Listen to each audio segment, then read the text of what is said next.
The Hitler Youth, Hitlerjugend, was officially established in 1922, but its roots can be traced back to earlier, more fragmented groups that supported nationalist and militaristic ideologies. Originally, it was a youth organization with a specific goal: to propagate the Nazi ideology among the younger generation. Under the leadership of the Nazi Party, it rapidly expanded and became a centralized, state-controlled entity by 1933, the year Hitler rose to power. When Adolf Hitler became Chancellor of Germany, the Hitler Youth was not just a simple organization, but a powerful tool for indoctrination, discipline, and control. By the mid-1930s, the membership of the Hitler Youth had grown dramatically. The organization was made mandatory for boys aged 10 to 18, and for girls, the League of German Girls, Bund Deutscher Mädel, or BDM, was created to prepare them for their role as mothers and caretakers in the Nazi ideal. The state recognized that to secure the future of Nazi Germany, it was imperative to mold the minds and bodies of the youth from a very early age. The Hitler Youth was designed to be a direct substitute for any other form of youth organizations or community groups that could influence children outside of Nazi ideals. Churches, schools, and other institutions that previously had the authority to shape youth thought were replaced by Nazi ideology. This was part of a broader attempt to eliminate any resistance to the Nazi Party, including the removal of Jewish influence from all aspects of German society. The idea was not just to educate the youth in a traditional sense, but to create a generation of Germans that would be loyal, disciplined, and unwavering in their devotion to the Führer and the state. The Hitler Youth was not only an educational tool, it was also a military training ground. Boys were taught physical fitness and military drills, instilling in them a sense of discipline and readiness to serve. This preparation was seen as essential for the upcoming conflicts that the Nazi regime anticipated. The organization's goal was not merely to cultivate patriotism, but to create a generation of warriors for a future war. Indoctrination focused on elevating the values of strength, loyalty, obedience, and nationalism, while simultaneously demonizing groups such as Jews, communists, and political dissenters. Children were taught that Germany had been humiliated by the Treaty of Versailles, and that it was their duty to restore the nation's honor by any means necessary. The social aspect of the Hitler Youth also contributed to its rapid spread. It became an essential part of everyday life in Nazi Germany, especially after the government consolidated power and eliminated other political organizations. The Nazi Party's complete control over the youth ensured that there was no room for alternative ideas, as all leisure activities, socialization, and education became intertwined with the state's agenda. Summer camps, rallies, and excursions all served as venues for indoctrination, fostering a sense of community among the children while reinforcing their role in a greater cause. Peer pressure also played a role. The younger generations were encouraged to report disobedience or disloyalty to the regime, further promoting a culture of surveillance and conformity. Hitler himself saw the youth as Germany's future. He made it clear that it was critical to not only train young people in skills and ideology, but to instill in them a sense of unquestioning loyalty to the Nazi cause. His vision of the new man was one who would embody the ideals of the Nazi Party: strong, healthy, and politically obedient. Thus, the Hitler Youth became a fundamental institution in the execution of his plans, playing a pivotal role in not only preparing for war, but in shaping a generation of Germans who would grow up to serve the Nazi regime with total commitment. By the late 1930s, the group was fully integrated into the fabric of Nazi society, and for many young Germans, participation in the Hitler Youth was seen as a rite of passage. There was little distinction between loyalty to the state and loyalty to the Führer, and the group's activities had grown to encompass not just military training, but also cultural and social activities designed to strengthen the emotional ties to the Nazi ideology. The use of mass rallies, where thousands of youths would gather to chant Nazi slogans and salute their leader, created a sense of collective identity and nationalism. This early creation of the Hitler Youth, as well as its subsequent rise in power and influence, was a deliberate effort to monopolize the hearts and minds of Germany's youth. The children raised during this time were not just products of their education, but were molded into the very soldiers who would carry out the violence and destruction of the Nazi regime in the coming years. Indoctrination at a young age. The indoctrination of children into Nazi ideology began at a remarkably young age. From the age of 10, boys were introduced to the Hitler Youth, where they were slowly submerged in the values and beliefs that would form the foundation of their existence under the Nazi regime. The importance of early indoctrination cannot be overstated, as the Nazi leadership understood that the earlier they could implant their ideals into young minds, the more deeply rooted these beliefs would become as the children grew. The initial stages of this process involved subtle forms of psychological conditioning, such as the deliberate promotion of national pride, the rejection of alternative worldviews, and the elevation of Hitler and the Nazi Party as the supreme authority. The Nazi educational system was designed to reshape not only what young Germans learned, but how they learned it. Textbooks and educational materials were carefully controlled and purged of any content that did not align with the principles of National Socialism. History was rewritten to glorify the German past, emphasizing the concept of a pure Aryan race and casting Jews, Slavs, and other minority groups as the enemies of the German people. Subjects such as biology and geography were adapted to support Nazi racial theories, while literature, art, and music were purged of anything deemed degenerate by the party. Mathematics, for example, was used to reinforce the notion of Aryan superiority and to calculate the supposed benefits of Lebensraum, living space, for the German people. In addition to formal education, children were bombarded with Nazi propaganda on a daily basis. The Hitler Youth, through its various branches and activities, sought to penetrate every aspect of their lives. The children were exposed to films, radio broadcasts, and posters that glorified the Nazi ideal, all of which presented a narrative of German greatness, moral purity, and an unshakable destiny for the nation. Even leisure activities were carefully designed to indoctrinate children. Camps and hiking trips, once intended for fun and recreation, became avenues for physical training, ideological reinforcement, and the development of a sense of loyalty to the party. In the Hitler Youth, young boys were taught that they were part of a great and powerful movement. The focus on group solidarity created an atmosphere of unity and collective purpose. They were taught that individualism was a threat to the strength of the nation, and that the most important loyalty was to the Führer and the state, not to their families or even their own moral convictions. The notion of personal sacrifice for the greater good of Germany was a constant theme. As they participated in group activities, whether it was drilling, camping, or singing patriotic songs, the children developed a sense of identity that was tied to the state and its goals. In this way, the Nazi regime turned childhood into a tool for creating a generation of unwavering followers. For girls, the indoctrination took a slightly different form, but it was equally intense. The League of German Girls, BDM, which was the counterpart to the Hitler Youth for Girls, focused on preparing young girls to become ideal mothers and caretakers in the Nazi vision. They were encouraged to embrace their role as caregivers for the future generation of Aryan children. Education for girls was centered on physical fitness, homemaking, and raising children who would carry on the ideals of the Reich. While they were not subjected to the same militaristic training as the boys, girls were still taught the importance of their role in the Nazi state, and they were encouraged to believe that their actions as mothers and wives were just as important as those of soldiers on the front lines.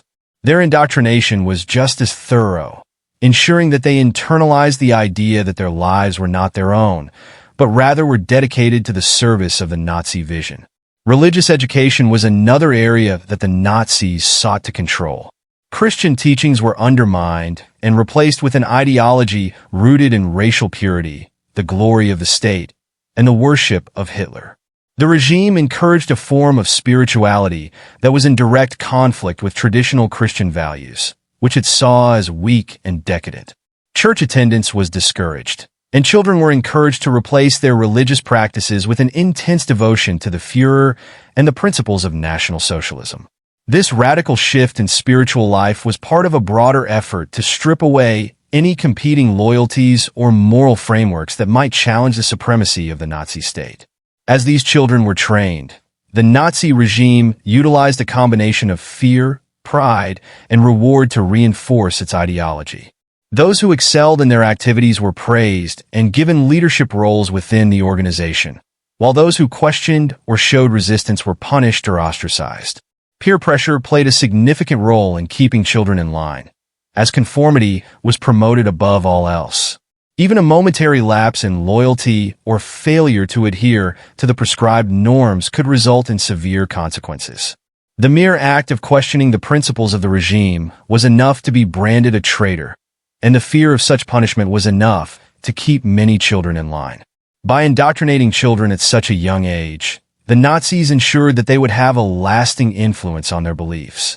The Hitler Youth became not just a tool for educating children, but a powerful mechanism for shaping an entire generation's worldview. The loyalty and devotion that children were forced to adopt were seen as essential to the future of Nazi Germany. These young boys and girls would grow up to be the soldiers, workers, and mothers who would contribute to the realization of Hitler's vision. Through their rigorous indoctrination, they were transformed from innocent children into ideological instruments of the regime, trained not to think critically, but to follow orders without question. Military training. As part of the Nazi regime's efforts to prepare the youth for future conflicts, military training was an integral component of the Hitler Youth program. It was not just an extracurricular activity, but a fundamental aspect of the daily routine for boys in the organization. From an early age, children were indoctrinated with the belief that their primary role in society was to serve the state, and military service was seen as the highest form of duty and honor. The regime understood that the strength of its military was paramount to the success of its ambitions, so cultivating a new generation of soldiers was not just important, it was essential. Boys who joined the Hitler Youth were taught a variety of military skills designed to prepare them for combat. This training started as early as the age of 10, when children joined the Pimp Division, the youngest level of the Hitler Youth. At this stage, the training was relatively basic but still focused on building physical fitness, teamwork, and discipline. The emphasis was on developing the physical stamina and mental toughness necessary for the rigors of military service. Activities such as marching, running, and swimming were part of their daily routine, and these were designed to instill in them a sense of strength and resilience, as well as to foster group cohesion. The goal was to turn these boys into young warriors, capable of performing tasks under pressure and without hesitation. As the boys grew older, the military training became more sophisticated. At the age of 14, they moved on to the Jungvolk Division, where the physical training was combined with the learning of basic military tactics. They were taught how to march in formation, handle weapons, and perform drills that were closely modeled on the structure of the German army. At this stage, they were also introduced to the concept of combat and the reality of war. While they were not yet involved in actual fighting, they were prepared for the eventuality of going to the front lines. The more advanced levels of the Hitler Youth included specialized training in weapons use, grenade throwing, and even how to handle explosives. This military education was essential in fostering a sense of readiness for battle, as the Nazis believed that war was an inevitable and glorious endeavor, one that the youth had to be prepared for from an early age. Beyond the physical and tactical training, the Nazis instilled in these boys a deep sense of loyalty and obedience.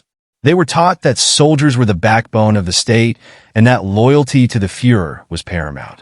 The military training was imbued with ideological messages, reinforcing the idea that fighting for the Third Reich was not just a duty, but a moral imperative. The concept of sacrifice for the greater good of the nation was emphasized, and boys were led to believe that their lives were to be dedicated to the triumph of the Nazi regime. They were taught that there was no higher calling than to serve in the military, and that anyone who failed to do so was failing Germany. In addition to the regular training, the Hitler Youth also participated in camp exercises, which were often held in remote locations, far from urban centers.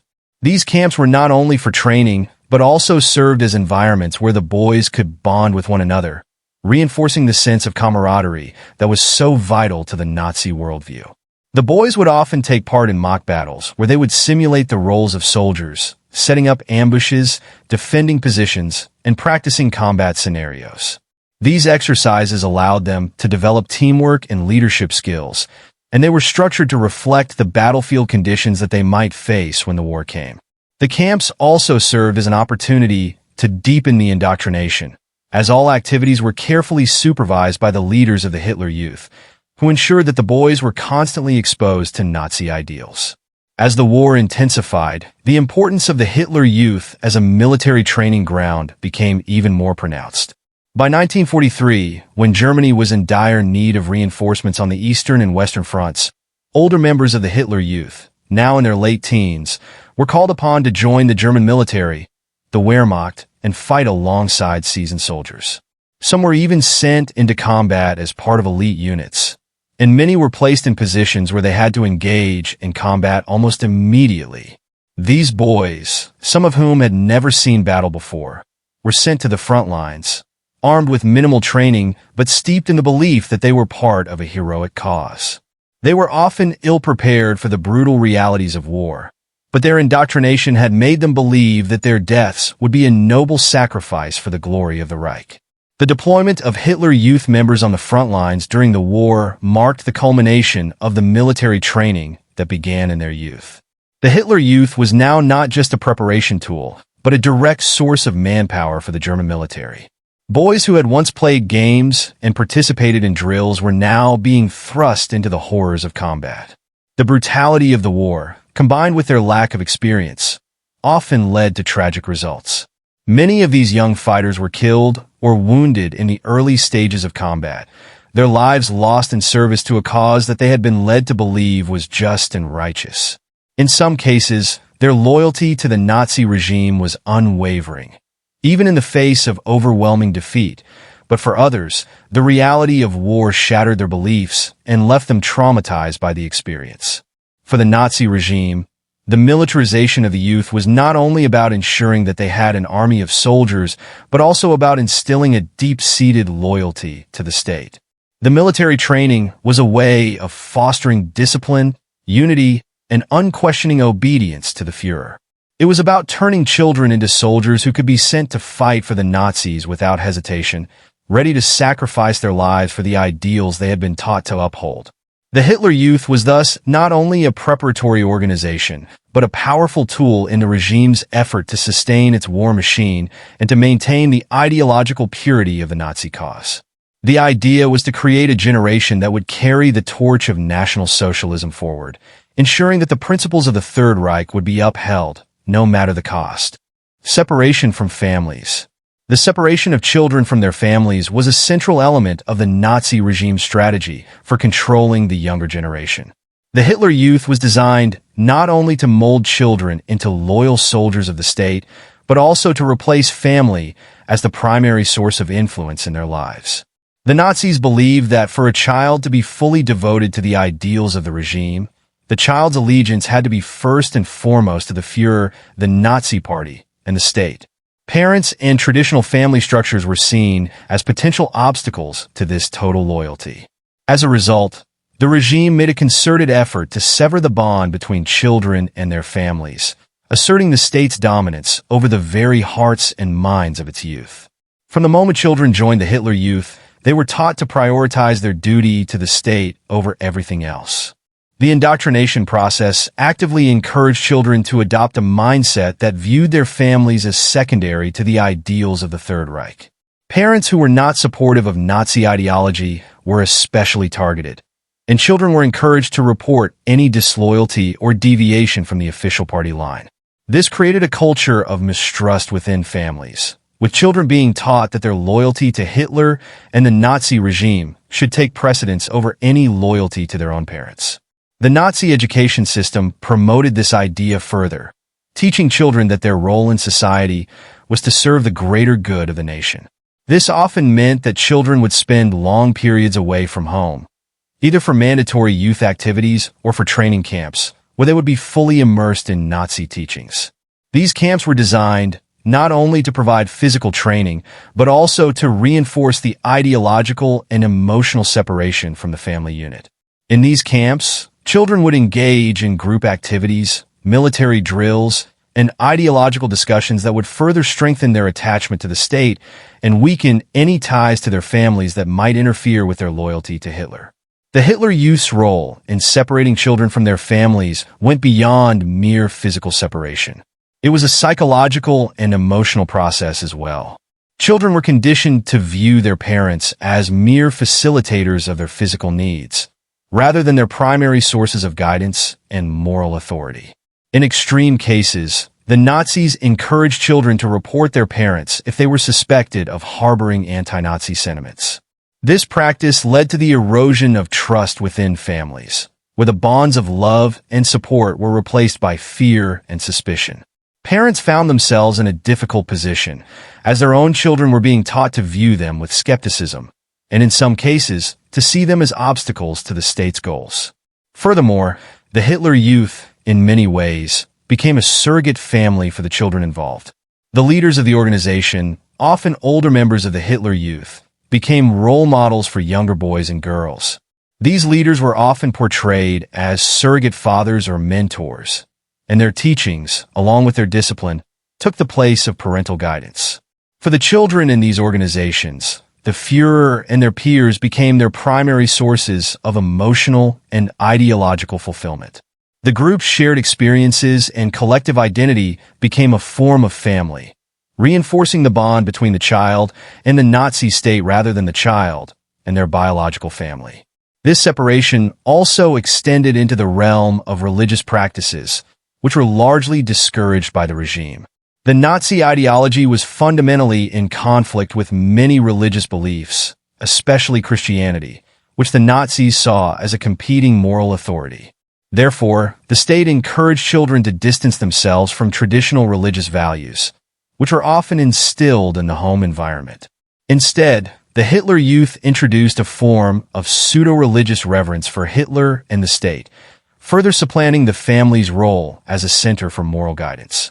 The emotional and psychological toll of this separation from families cannot be understated. For many children, this meant the loss of a protective and nurturing environment, replaced by a harsh and impersonal system that valued conformity over individual love and care. Children were subjected to the cold, impersonal demands of the state, where their worth was determined not by their familial relationships, but by their utility to the regime. They were no longer encouraged to form personal attachments based on affection or mutual respect, but instead taught that their value lay in their ability to serve the interests of the Nazi state. This ideological shift also had long-lasting effects on the relationships between children and their parents in the post-war years. After the fall of the Nazi regime, many young people who had been part of the Hitler Youth struggled to reconcile their loyalty to the state with the reality of their family's views. Some felt deeply conflicted, as they had been taught to see their parents through the lens of Nazi ideology, which viewed family loyalty as secondary to loyalty to the Führer. In many cases, this led to a generational divide, where parents and children could no longer fully trust each other due to the long-lasting effects of the Nazi indoctrination. The separation from families also had profound implications for the psychological development of the youth involved. Children raised under the Nazi regime were often deprived of the emotional safety nets that a loving and supportive family could provide. In the absence of these protective bonds, many young people were left vulnerable to manipulation and exploitation by the state. The Hitler Youth did not just train children to be soldiers. It sought to transform their entire worldview, erasing the foundations of trust and affection that are normally found in a family. Instead, it built a foundation of loyalty based on fear, obedience, and submission to a larger cause. Ultimately, this process of separation was not only about breaking the bond between children and their families, it was about consolidating power. By replacing family loyalty with loyalty to the state, the Nazi regime sought to create a generation of Germans whose primary allegiance would always be to the Führer and the party, not to their parents, their communities, or any other form of authority. The Nazi regime was not just interested in controlling the bodies of its youth, but in fundamentally altering their emotional and psychological allegiances, ensuring that they would grow up to be the obedient soldiers and workers that Hitler's vision of the Third Reich required. Use of propaganda and mass rallies. The Nazi regime was a master of propaganda, understanding its immense power in shaping public opinion and reinforcing the ideals of National Socialism. The Hitler Youth, as one of the most important tools for shaping the future of Germany, was subjected to constant streams of propaganda designed to mold its members into loyal followers of the Führer and the Nazi ideology. Propaganda was not merely a tool for spreading the regime's message, but was woven into the very fabric of the Hitler Youth's activities. Every aspect of a child's involvement in the Hitler Youth, from their education to their socialization, was a process of immersion in the propaganda machine that glorified Hitler, the Nazi state, and its vision of the future. One of the most powerful aspects of this propaganda was the constant reinforcement of the myth of Hitler's infallibility and the notion of his divine right to lead. Hitler was portrayed not just as a political leader, but as a messianic figure, sent to guide Germany to greatness after the humiliation of World War I and the Treaty of Versailles. The Nazi propaganda machine presented him as the embodiment of Germany's strength and unity, and the Hitler Youth was the key institution for instilling this view in the next generation. Children were taught to revere him as a father figure, to see him as a symbol of hope, and to internalize the idea that his leadership was not just necessary, but righteous. At the heart of this propaganda was the concept of the Volksgemeinschaft, or people's community, a unifying ideal that sought to unite all Germans under a single identity. The Hitler Youth reinforced this idea by teaching its members that they were part of a greater whole, a collective whose primary duty was to the nation. The Nazis worked to erase any distinctions between individuals, promoting a homogeneous, national identity that elevated the German people above all others. Through group activities and collective rituals, children were encouraged to see themselves as integral parts of this unified whole, responsible for contributing to the prosperity and power of the nation. This sense of belonging to a greater purpose was an essential part of Nazi propaganda, reinforcing the idea that the individual was expendable in service to the state. The propaganda within the Hitler Youth also served to demonize and dehumanize groups that the Nazis considered to be enemies of the Reich. Jews, communists, disabled individuals, and other minorities were regularly vilified in the lessons, activities, and materials provided by the organization. In textbooks, films, and speeches, these groups were portrayed as subhuman, dangerous, or corrupt, and the children were taught that it was their duty to eliminate these threats to the purity of the German people. Anti-Semitism was one of the central pillars of Nazi propaganda, and the Hitler Youth was a primary vehicle for spreading these hateful beliefs to the next generation. Children were not simply taught to hate. They were taught to see hatred as a moral duty, a way to protect their country and their way of life from the forces that sought to destroy it. In addition to everyday propaganda, one of the most striking aspects of the Hitler Youth's activities was its use of mass rallies, which were designed to create a sense of unity and excitement among the young members while simultaneously showcasing the power of the Nazi regime. These rallies were not just political events.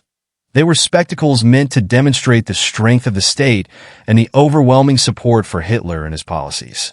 The Nuremberg rallies, in particular, became an annual event where hundreds of thousands of Hitler Youth members gathered to hear speeches, sing songs, and participate in military drills.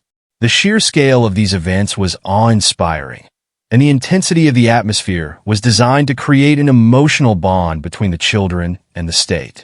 The mass rallies also served as tools for reinforcing the idea of the Führer as the embodiment of Germany's greatness. At these events, Hitler would make grand speeches that were often full of rhetoric about the purity of the German people, the greatness of the nation, and the necessity of war to achieve the regime's goals. These speeches were meant to inspire the youth, to fill them with pride and loyalty to the cause. But they were also psychological tools designed to create an emotional attachment to the Nazi vision, to make children feel as if they were participating in something much larger than themselves. The rallies were a form of collective ritual, designed to bind the participants together through shared experience, creating a sense of solidarity and group identity that was deeply tied to the state. The use of symbols and imagery was another essential element of the propaganda within the Hitler Youth. The swastika, the salute, the uniforms, all of these were powerful visual representations of the Nazi regime, and they were incorporated into every aspect of the Hitler Youth's activities. The uniforms themselves were carefully designed to evoke a sense of discipline, unity, and belonging, with each uniform marking the individual as a member of a collective force dedicated to the service of the nation. The uniform became a symbol of purity and strength, reinforcing the Nazi ideal of the new man. By the time children reached their teenage years, their identity had become inextricably linked with these symbols, which were present in every part of their lives, from the rallies to the meetings to the everyday activities of the Hitler Youth. The role of mass media in the propagation of Nazi ideology was also significant. The Hitler Youth was frequently exposed to propaganda films, radio broadcasts, and literature that presented the Nazi worldview as both inevitable and righteous. The regime understood the power of mass media in shaping public consciousness, and it used it to full effect to influence the youth. Children were taught to accept the idea that they were witnessing the dawning of a new era, one in which Germany would be restored to its former glory. The use of radio broadcasts, in particular, allowed Nazi propaganda to reach families across the country, ensuring that even children who were not directly involved in the Hitler Youth would be exposed to the messages of the regime. Through these constant streams of propaganda, children in the Hitler Youth were not just educated in Nazi ideology, they were immersed in it. Their worldview was shaped entirely by the messages they received from the state. These messages were reinforced at every turn, whether through the speeches of Hitler, the activities of the Hitler Youth, the mass rallies, or the media they consumed. By creating a society in which every aspect of a child's life was saturated with Nazi ideology, the regime ensured that the next generation would be deeply committed to its cause. The goal was not simply to convince children of the righteousness of Nazi policies. It was to create a generation that would live and breathe the ideology, turning it into their own truth. Militarization of youth. The militarization of youth under the Nazi regime was one of the most critical and deliberate elements of their totalitarian vision. The goal was to transform young Germans into a generation of soldiers who would not only serve in the army, but be infused with the values of the Nazi state from a very young age. The Nazis understood that a militarized youth could be molded to serve their ideological needs, whether in actual military service, in paramilitary organizations, or in supporting the goals of National Socialism in other ways. The emphasis on militarization in the Hitler Youth was not simply about training for war. It was about creating a sense of discipline, loyalty, and obedience that would transcend the family and community and become focused entirely on service to the Führer and the state. From the earliest stages of involvement in the Hitler Youth, children were exposed to a routine that emphasized order, structure, and obedience. These were the very principles that were also central to military life. Military drills, marching, and physical fitness were incorporated into the daily activities of the Hitler Youth. Children were required to maintain a high level of physical fitness, as the Nazis believed that strength and health were essential traits for those who would carry the mantle of the future German Empire. Physical training became a means of cultivating loyalty to the state, as well as the mental fortitude to endure hardships. The physical and mental preparation in these early years was intended to make the transition into actual military service seem natural and even inevitable. Boys in particular were conditioned to accept the idea of military life as not just a duty, but a privilege. The Nazis depicted military service as the highest calling, where the individual's worth was measured by their willingness to sacrifice for the nation. In the Hitler Youth, this idea was drilled into the minds of young boys who were taught to see themselves as soldiers in the making. The regime believed that by making war and military service a central part of childhood, they could create a generation of young people whose sense of purpose was tied to the nation's military strength. The role of the Hitler Youth was not limited to providing basic military training, but extended to creating an entire worldview around the idea of armed struggle. From an early age, children were exposed to the glorification of war and the belief that conflict was an inevitable part of the natural order. The Nazis taught that strength through struggle was necessary for the survival of the German nation, and the youth were indoctrinated into this thinking. The curriculum used in the Hitler Youth taught that peace was not the ultimate goal, but rather the preservation of the German people through power and force. As children advanced through the ranks of the Hitler Youth, the militarization became even more pronounced. As they grew older, their training intensified. From simple drills, They moved into more complex exercises such as learning to handle weapons, understand battlefield tactics, and engage in simulated combat scenarios. Members of the Hitler Youth were often sent to specialized camps where they could receive more intensive training in skills such as first aid, marksmanship, grenade throwing, and even bomb disposal. These activities were designed not only to familiarize them with combat, but also to foster a sense of self-reliance and to teach them how to operate within the highly structured environment of the military. The training camps were often set up in remote locations, where young people were isolated from their families, reinforcing their total commitment to the Hitler Youth and its goals. These camps were like small versions of the German military, with strict schedules, hard physical labor, and intensive discipline. The purpose of these camps was to break down any residual loyalty to family and community, replacing it with loyalty to the Führer and the state. The atmosphere in these camps was designed to be harsh, to create bonds between participants through shared hardship, and to forge a sense of brotherhood among the boys, who were prepared to face the difficulties of war together. The militarization of youth under the Nazis was not just about physical preparation for war.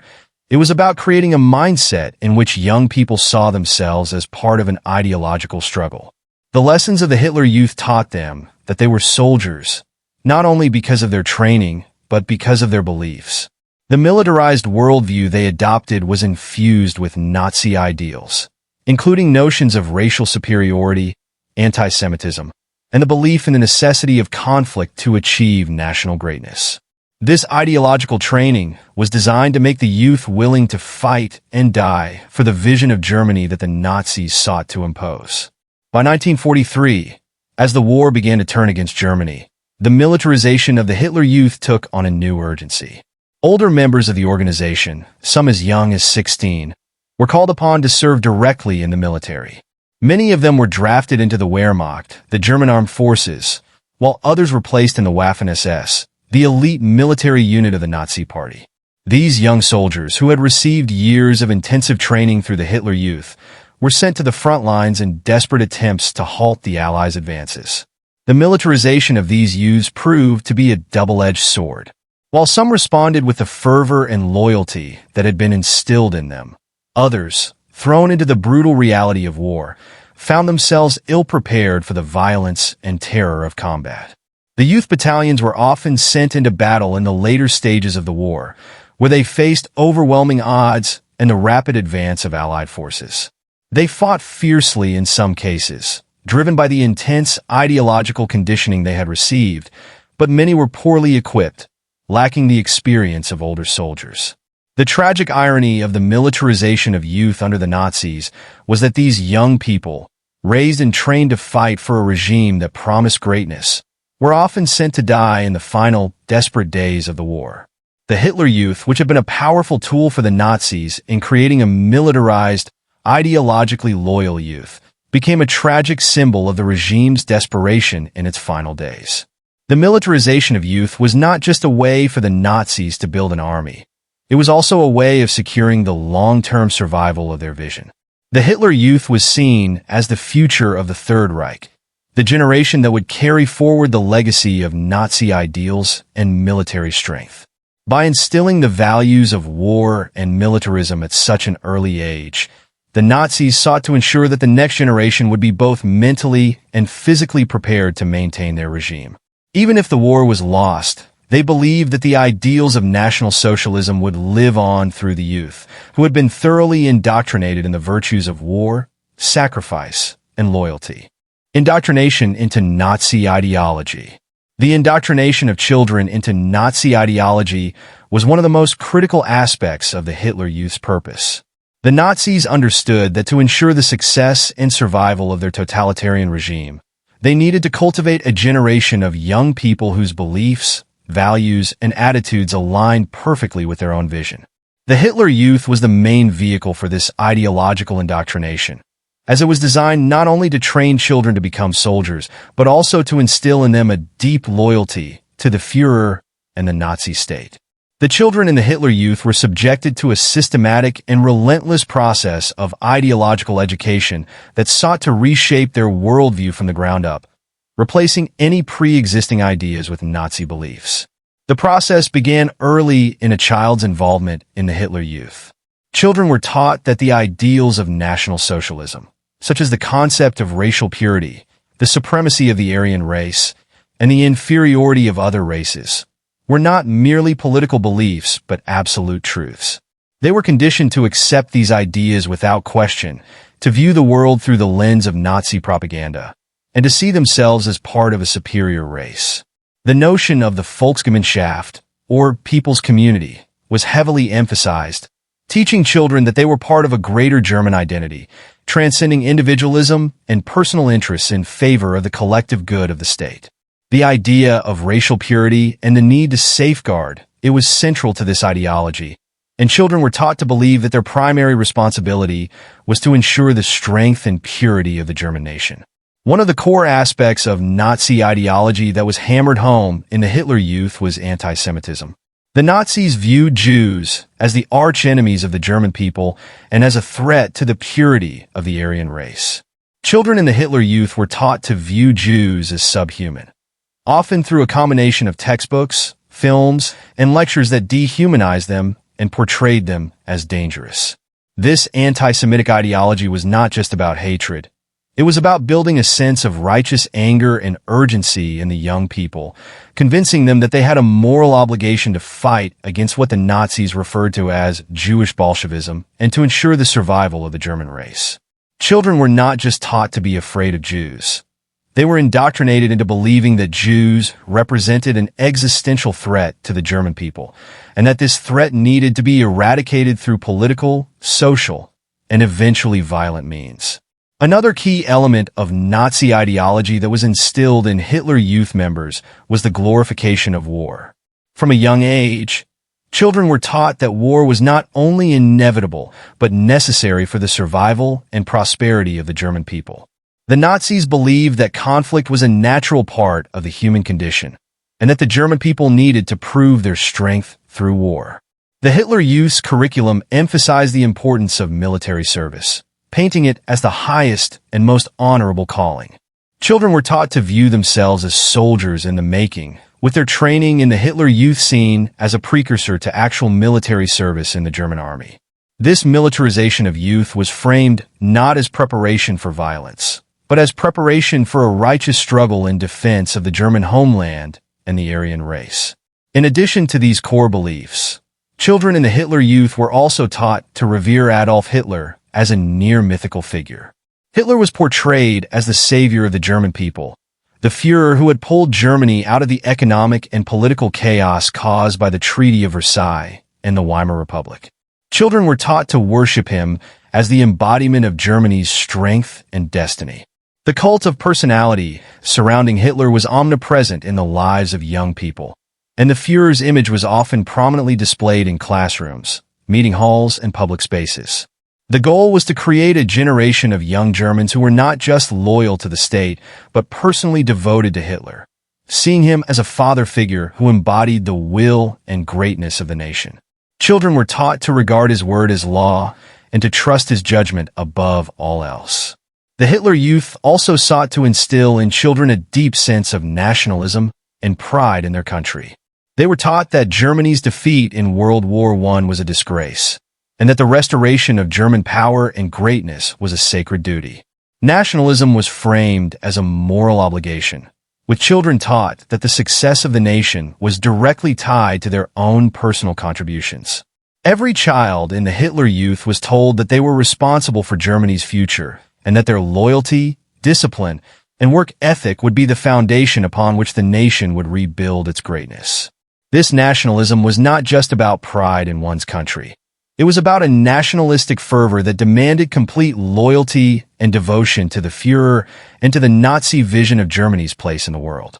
One of the most insidious aspects of Nazi indoctrination was its ability to make the ideals of National Socialism feel like a natural part of everyday life. The Hitler Youth sought to shape not only what children thought, but also how they felt. By creating a culture that glorified war, promoted a sense of superiority, and venerated Hitler, the Nazis were able to cultivate a deep emotional attachment to their ideals. Children were taught to internalize Nazi values, so that they would not just accept them intellectually, but would also feel a deep emotional connection to the cause. This emotional investment made it much harder for children to question or resist the ideology as they grew older. The propaganda that was embedded in their daily lives became second nature, making it difficult for them to see the world in any other way. The Hitler Youth's indoctrination efforts also included the suppression of independent thought and the cultivation of a collective mindset. Children were taught to think in terms of the collective good rather than individual rights or autonomy. This was achieved through group activities, communal living, and an emphasis on teamwork and obedience. Individualism was discouraged, and personal achievement was always subordinated to the needs of the state. Children were taught to see themselves as part of a larger whole, where their personal desires and goals were secondary to the collective needs of the German nation. This collectivist mindset helped to reduce resistance to the state's goals and made it easier for the regime to manipulate the youth into following orders without question. The Nazi regime understood the power of education and indoctrination, and they spared no effort in ensuring that children were fully immersed in their ideology. The Hitler Youth was not just a place for physical training and discipline. It was an ideological laboratory where children were taught to embrace the worldview of National Socialism and to see their role in life as part of a larger mission to restore Germany's power and greatness. Through years of indoctrination, the Nazi regime sought to create a generation that was not just loyal to the state, but fanatically devoted to the ideas of National Socialism. This indoctrination did not stop at the gates of the Hitler Youth. It continued in every aspect of life, from the education system to the mass media, creating a pervasive atmosphere of conformity and control that shaped the minds of millions of German youth. The role of the Hitler Youth in the Nazi war effort. The Hitler Youth played an integral and often underestimated role in the Nazi war effort, especially as the war dragged on and the regime faced increasing military and economic challenges. Initially, the organization was primarily focused on indoctrinating children into Nazi ideology, preparing them to serve as future soldiers, and promoting loyalty to the state and its ideals. However, as World War II progressed and Germany's situation became more desperate, the role of the Hitler Youth evolved, and its members were increasingly called upon to directly contribute to the war effort. One of the primary ways in which the Hitler Youth supported the war effort was through the recruitment of young soldiers. As the war intensified and the need for manpower became more urgent, the Nazi regime turned to the Hitler Youth to provide recruits for the army, the Waffen-SS, and other military units. This process began in earnest as early as 1942, but it became particularly pronounced in the last years of the war, when the Germans were losing ground on multiple fronts. Teenagers, some as young as 14 or 15, were drafted into military service, often with little training or preparation for the horrors of combat. The Hitler Youth had already prepared them in many ways, mentally, ideologically, and physically, by instilling in them the belief that they were part of a grand mission to defend the fatherland. For many, this indoctrination made it easier to accept the call to arms, even at such a young age.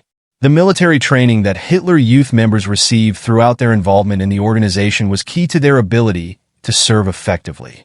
The physical fitness programs, the marching drills, and the practice with weapons provided a foundation that allowed many to transition into actual combat roles without requiring extensive retraining. Additionally, their sense of loyalty to Hitler and the Nazi cause often outweighed their lack of experience, as the ideology of the regime had been ingrained in them for years. When these young soldiers were sent to the front lines, they carried with them the convictions and ideals of National Socialism, believing that they were fighting not only for Germany's survival, but for a righteous cause that justified the loss of life. In the later stages of the war, when the military situation was increasingly dire, the Hitler Youth's role became more critical. As the Allies advanced from the west and the Soviet forces pushed from the east, Germany's defense lines began to collapse. The Wehrmacht, Germany's regular army, was stretched thin, and there was a dire need to bolster the ranks. Young members of the Hitler Youth were called upon to defend key positions, often with inadequate weapons and little to no combat experience. In the desperate final days of the war, some Hitler Youth units were deployed to defend cities like Berlin, where they fought alongside older soldiers against overwhelming odds. The most famous and tragic example of this is the Battle for Berlin in 1945, where the Hitler Youth was heavily involved in the defense of the city.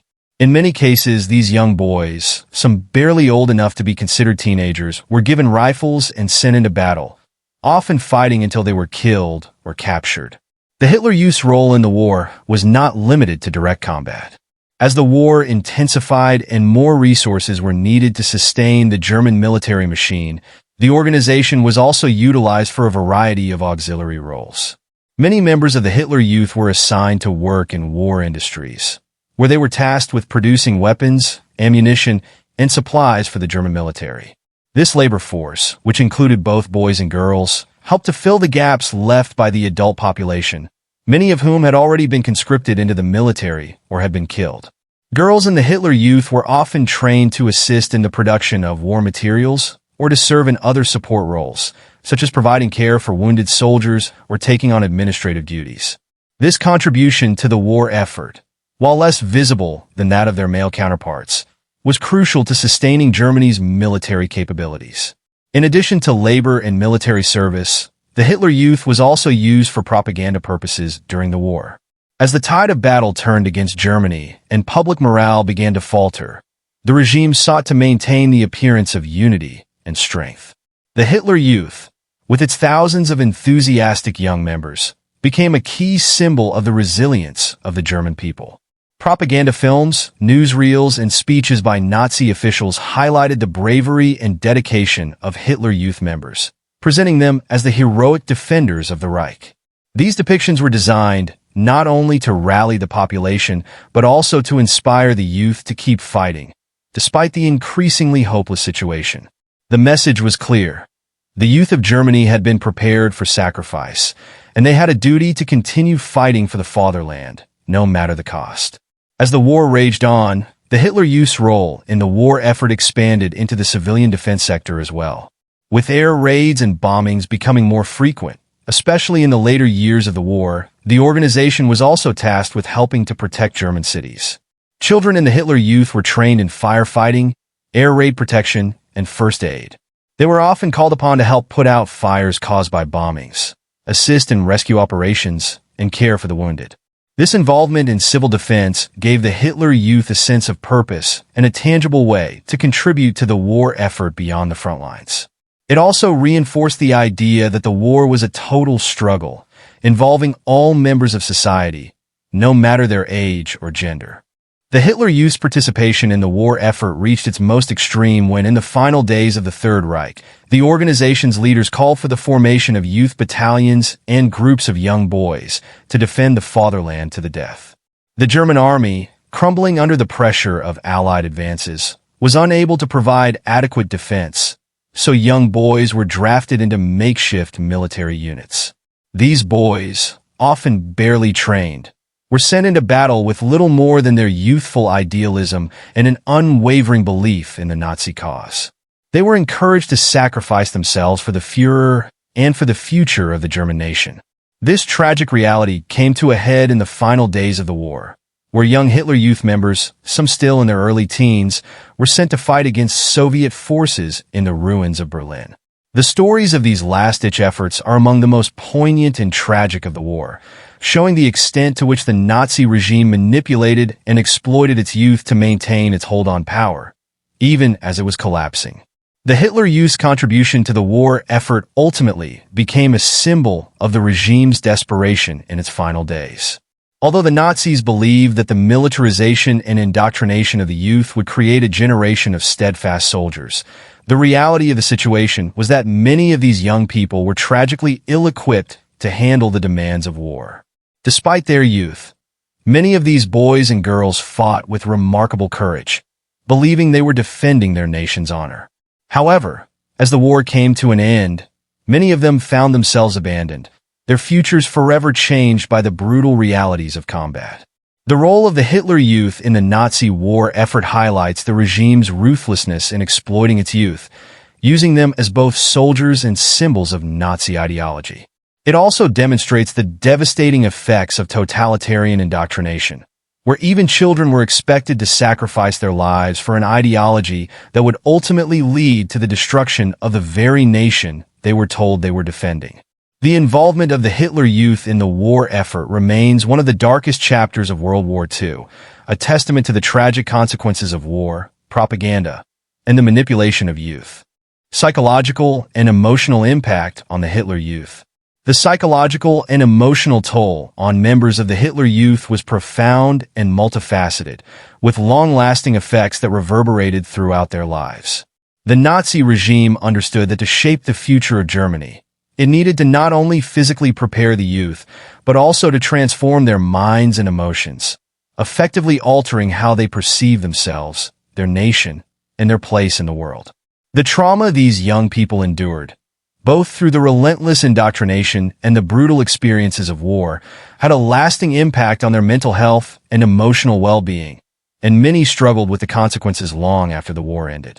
One of the most significant aspects of the psychological impact on the Hitler Youth was the way in which they were stripped of their individual identities and remade into instruments of the state. From the very beginning of their involvement in the organization, children were taught to submerge their personal identities and desires in favor of the collective will of the Nazi Party. The youth were conditioned to see themselves not as individuals with their own hopes and dreams, but as part of a greater national mission, with their worth measured by their contribution to the German nation. This collectivist ideology promoted conformity and obedience at the expense of personal freedom, and for many, it led to a sense of lost individuality and self-doubt. As children were taught to identify themselves as part of the Volksgemeinschaft, or people's community, they were required to place loyalty to the state above all else, including loyalty to their families. The Nazis actively sought to weaken familial bonds and to supplant parental authority with the authority of the Führer. The idea was that children should no longer view their parents as the primary influence in their lives, but instead see Hitler and the Nazi Party as their true family. This undermined the emotional security that children typically found in their homes, leaving them vulnerable to manipulation and isolation. Many children, especially those who were deeply involved in the Hitler Youth, found themselves caught between the emotional pull of their families and the ideological pressure to conform to the demands of the state. This internal conflict created confusion and emotional turmoil, as young people were torn between the love for their parents and the loyalty they were expected to feel for the regime. The psychological manipulation extended beyond the family dynamic and deeply infiltrated the emotional lives of Hitler Youth members. Children were indoctrinated to view war as a glorious and noble endeavor, with the promise of heroism and national pride. They were taught that the ultimate purpose of their lives was to serve the state, and that sacrifice for the greater good was the highest form of patriotism. As a result, many young people internalized the idea that their personal desires and emotional needs were insignificant compared to the larger mission of the Nazi regime. This often led to a sense of emotional numbness or detachment, as children learned to suppress their natural emotions in favor of fulfilling their duty to the state. They were taught to see death not as a tragedy, but as a noble sacrifice for the future of Germany, a view that dehumanized their experiences and made it difficult to process their emotions in a healthy way. The emotional toll of the war itself had a profound effect on the Hitler Youth. As the conflict escalated and the war became more brutal, many young people found themselves in combat situations that they were not prepared for. The experience of battle, often at a very young age, left lasting scars on the emotional and psychological well-being of these young soldiers. Many had to witness the horrors of war, including the deaths of their comrades, the destruction of their cities, and the brutal violence of combat. For those sent to the front lines in the closing years of the war, the trauma of battle was compounded by the realization that they were fighting a losing battle. The promise of a glorious victory that had been ingrained in their minds through years of indoctrination was shattered as they faced the reality of imminent defeat. This created a deep sense of disillusionment and despair, which many young soldiers were ill-equipped to handle. The emotional impact of fighting in such dire circumstances was particularly damaging for those who were caught in the final days of the war, when the Nazi regime was collapsing. These young soldiers were often abandoned by their superiors and left to fend for themselves in the face of overwhelming enemy forces.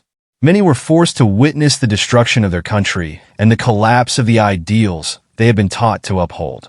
For some, this marked the beginning of an emotional breakdown, as the trauma of war collided with the harsh realization that the entire belief system they had been raised to follow was nothing more than an illusion. The loss of comrades, the destruction of their homes, and the realization that they had been manipulated into fighting a war they could never win caused many Hitler Youth members to suffer from depression, anxiety, and survivor's guilt. In addition to the trauma of combat, the emotional impact of losing the war also shaped the post-war experience for many former Hitler Youth members. As Germany was divided and occupied by the Allies, many of these young people found themselves in a world where the very ideology they had been raised to support was discredited and condemned. They were left to grapple with the emotional fallout of having fought for a regime that was now vilified as evil. For some, the shame of having participated in the war and the subsequent rejection of Nazi ideology created a profound sense of guilt. They had been taught that their actions were justified by the greater good of the German nation. But as the world around them changed, they were forced to confront the reality of the atrocities committed by the Nazi regime, including the Holocaust, which many had been complicit in either directly or indirectly. The guilt and shame experienced by former Hitler Youth members were exacerbated by the social stigma they faced in the aftermath of the war. Many of them were seen as part of the machinery of the Nazi state, and their involvement in the Hitler Youth was often viewed with suspicion and disdain. As Germany underwent its post-war reconstruction and denazification process, many of these young people found themselves alienated from society. They had been raised in an environment of total loyalty to Hitler and the Nazi Party. But after the war, they were forced to reckon with the reality of the destruction caused by that loyalty. This emotional dissonance created deep feelings of confusion and betrayal, and many former Hitler Youth members struggled to reconcile their past actions with the new world that had emerged in the aftermath of the war. The long-term psychological effects of the Hitler Youth experience were also felt by those who survived the war and later became adults. Many of these individuals suffered from post-traumatic stress disorder, PTSD, depression, and a range of other mental health issues. The trauma of being forced into war at a young age, the loss of friends and family, and the overwhelming sense of disillusionment and guilt left many struggling with their emotional well-being for years to come. For some, the emotional scars of their youth were so deep that they could never fully recover. The emotional manipulation and the forced loyalty to a regime that had ultimately led to their country's downfall left many with a fractured sense of self and an inability to cope with the emotional and psychological demands of the post-war world. In some cases, former Hitler Youth members also grappled with the difficult task of rebuilding relationships with their families and communities. Many had been taught to see their parents as secondary to the state, and the indoctrination they underwent in the Hitler Youth had severed or weakened familial bonds. After the war, as former members of the Hitler Youth began to reassess their beliefs, they often found themselves estranged from the very families they had once been so close to. This emotional rift added another layer of complexity to their post-war trauma, as they struggled to reconcile their past actions with the need to rebuild their personal relationships in a changed world. The psychological and emotional impact of the Hitler Youth experience was not just confined to the individuals who were part of the organization. It also affected the larger German society in the aftermath of the war. The scars left by the Nazi regime and the experiences of those who had been indoctrinated into its ideals created a deep cultural wound that would take generations to heal. The emotional and psychological toll on the youth of the Nazi era shaped the identity of post-war Germany, as the nation came to terms with the legacy of its past and the profound impact that the Nazi regime had on its people. For many members of the Hitler Youth, the emotional cost of their involvement in the Nazi cause was immeasurable. The combination of ideological manipulation, traumatic wartime experiences, and the collapse of the Nazi regime created a generation that was emotionally scarred and psychologically fractured. While some were able to eventually come to terms with their past, many carried the weight of their experiences for the rest of their lives. The emotional legacy of the Hitler Youth serves as a reminder of the dangers of totalitarian ideologies and the long-lasting impact they can have on the individuals and societies they seek to control. Post-war struggles and the denazification of Hitler Youth members. After the defeat of Nazi Germany, the members of the Hitler Youth faced an immensely challenging post-war reality, marked by a difficult transition from fervent Nazi loyalty to dealing with the consequences of their involvement in a regime that was now universally condemned. The denazification process, initiated by the Allies after Germany's surrender, was aimed at purging the remnants of Nazism from all aspects of German society. This included identifying and removing individuals who had been part of the Nazi apparatus, including those who had been involved in organizations like the Hitler Youth. However, the complexity of denazification was not simply a matter of removing Nazi sympathizers from positions of power or authority. It also involved the difficult task of addressing the personal and emotional fallout for those who had been brainwashed into supporting the regime as children or teenagers. The denazification process created a culture of guilt, shame, and stigma for many young people who had been active in the Hitler Youth, forcing them to confront the deep psychological trauma that had been inflicted upon them by years of indoctrination. These former members were often classified under various categories of complicity, such as minor offenders or followers, which reflected their roles as individuals who had been part of the Nazi youth organizations but may not have been directly involved in war crimes or atrocities. However, for many, the stigma of having been associated with such a deeply discredited regime left them ostracized and alienated from their communities. Despite the fact that many of these young people had been manipulated and coerced in a Nazi ideology, they were frequently seen as enemies of the new democratic German state, and they struggled to rebuild their lives in the face of public distrust and disdain.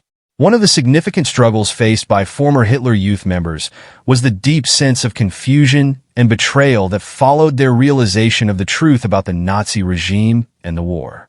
Many had grown up believing in the purity of Nazi ideals, taught to revere Adolf Hitler and the principles of National Socialism.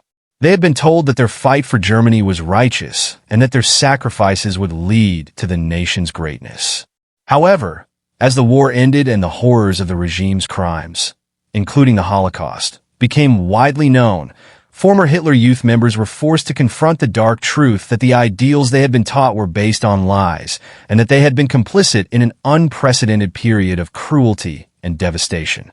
This revelation was emotionally shattering for many, particularly those who had been deeply indoctrinated and had internalized Nazi beliefs as part of their identity. The weight of this betrayal, by both the Nazi regime and their own indoctrination, was overwhelming, and for some, it led to long-lasting psychological distress. For many former Hitler Youth members, the transition to life after the war was also marked by a struggle to redefine their sense of self. Having been taught to see themselves as part of a collective effort to build a better Germany, many of them found it difficult to come to terms with their own individuality after the fall of the Nazi state. The psychological conditioning that had focused so heavily on obedience to the state and to the Führer left many young people with an empty sense of self. They had been taught to suppress their own desires, thoughts, and emotions in favor of loyalty to the Nazi cause, and after the collapse of that cause, they often felt lost. The need to rebuild their personal identities in the absence of the ideological framework that had shaped their entire worldview posed a significant challenge, leaving many to experience existential confusion, guilt, and even a sense of worthlessness. In addition to the internal struggle, former Hitler Youth members faced significant social and economic challenges in the aftermath of the war. Many of them had lost their homes, their families, and their communities, as the war had decimated Germany's infrastructure and left much of the country in ruins. Cities and towns had been bombed into oblivion, and basic resources such as food, shelter, and medical care were in short supply. Many former Hitler Youth members found themselves living in displaced persons camps, often alongside other Germans who had been affected by the war. These camps were chaotic and overcrowded, and the individuals living there were often stigmatized as members of a nation responsible for unspeakable atrocities. In this environment, the struggle for survival took precedence over rebuilding lives and identities. making it difficult for former Hitler Youth members to reintegrate into society or begin the healing process. Moreover, the experience of being part of the Hitler Youth was not something that could be easily forgotten or ignored by those who had witnessed and participated in the horrors of the war. For many, the guilt associated with having fought in a war that caused the deaths of millions of innocent people, including the victims of the Holocaust, was a constant source of anguish. Former members of the Hitler Youth who had served on the front lines or who had been involved in the regime's military efforts often found themselves haunted by memories of the brutality they had witnessed and the roles they had played in it. Some were haunted by the faces of the fallen, while others struggled to reconcile the actions they had been part of with the values they later came to adopt in the post-war period. This guilt was further exacerbated by the knowledge that they had been taught to hate and fear certain groups of people, Jews, communists, disabled individuals, and others, who were portrayed as enemies of the German people. The deep-seated hatred fostered by the Nazi regime created a moral conflict that many young people found difficult to resolve. As the years passed, some former Hitler Youth members began to process the trauma they had endured and take steps toward reconciling with their past. The process of confronting one's involvement in the Nazi regime was difficult and often slow, requiring individuals to grapple with feelings of remorse and responsibility. Many chose to distance themselves from their past affiliations with the Hitler Youth, seeking to reintegrate into German society and adopt new values based on democratic principles. However, for some, the emotional scars of their involvement in the Nazi cause never truly healed. The guilt, trauma, and shame they carried shaped their lives in profound ways, and the psychological damage of their experiences remained with them long after the war ended. For those who tried to confront their past and understand their role in the Nazi regime, the post-war years presented another challenge. The generational divide between themselves and the younger generation of Germans who had grown up in a world that was no longer defined by Nazi ideology. Many former Hitler Youth members found it difficult to explain their experiences to younger people, who often viewed them with suspicion or even outright hostility. The generational gap created emotional tension, as older individuals struggled to make sense of their involvement in the war, while younger Germans, who had been born after the war, were often unable to comprehend the depths of indoctrination that had shaped their elders' beliefs. This lack of understanding further isolated former Hitler Youth members and contributed to the emotional and psychological distance between them and the post-war generation. Despite the challenges they faced, some former members of the Hitler Youth eventually found ways to reintegrate into post-war society.